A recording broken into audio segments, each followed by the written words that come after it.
নমস্কার বন্ধুরা। পশ্চিমবঙ্গ সরকারের জনপ্রিয়তম প্রকল্পগুলির মধ্যে একটি হলো লক্ষ্মী ভাণ্ডার প্রকল্প।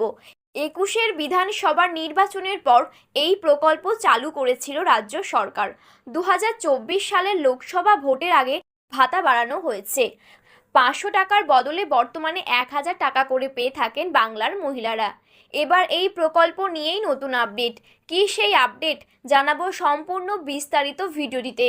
তো বন্ধুরা, বিস্তারিতভাবে জানতে হলে অবশ্যই ভিডিওটি শেষ পর্যন্ত মনোযোগ সহকারে দেখবেন এবং লক্ষ্মী ভাণ্ডার সম্পর্কিত বিভিন্ন আপডেট সবার প্রথমে পাওয়ার জন্য অবশ্যই এই চ্যানেলটি সাবস্ক্রাইব করে পাশে থাকা বেল বাটনটি অল করে রেখে দেবেন। তাহলে চলুন বন্ধুরা, আজকের ভিডিওটি শুরু করা যাক।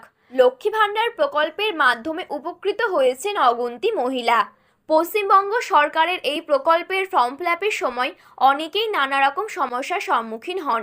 এক্ষেত্রে ফর্ম জমা দেওয়ার আগে আবেদনকারীর মহিলা যে ব্যাংক অ্যাকাউন্ট নাম্বার দিয়েছেন সেটির সঙ্গে আধার কার্ডের লিঙ্ক থাকতে হবে। এক্ষেত্রে সিঙ্গেল জয়েন্ট উভয় অ্যাকাউন্ট দেওয়া যায় বলে খবর। মিডিয়ার রিপোর্ট বলছে, লক্ষ্মী ভাণ্ডার আবেদনপত্রে দুয়ারে সরকার ক্যাম্প রেজিস্ট্রেশন নাম্বার থাকা বাধ্যতামূলক। যদি না থাকে তাহলে আবেদনকারীর আবেদনপত্র গৃহীত হয় না।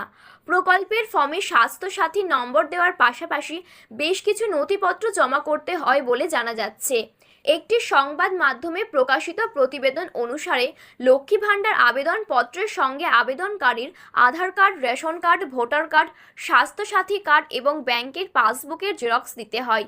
সেই সঙ্গেই নিজের একটি রঙিন পাসপোর্ট সাইজ ছবি জমা করতে হয় বলে খবর। পশ্চিমবঙ্গ সরকারের এই প্রকল্পের ফর্ম ফিলআপের সময় এই কয়েকটি জিনিস মাথায় রাখলে ভালো। উল্লেখযোগ্য, লক্ষ্মী ভাণ্ডার প্রকল্পের শুরুতে সাধারণ শ্রেণীর মহিলাদের মাসিক 500 টাকা এবং তপশিল জাতি ও উপজাতি শ্রেণীর মহিলাদের মাসিক 1000 টাকা করে দেওয়া হতো। তবে লোকসভা নির্বাচনের আবহে সেই ভাতা বাড়ানো হয়। বর্তমানে সাধারণ শ্রেণীর মহিলারা 1000 টাকা এবং তপশিল জাতি ও উপজাতি শ্রেণীর মহিলারা 1200 টাকা করে পাচ্ছেন। তো বন্ধুরা, এই ছিল আজকে লক্ষ্মীর ভাণ্ডার সম্পর্কিত আপডেট।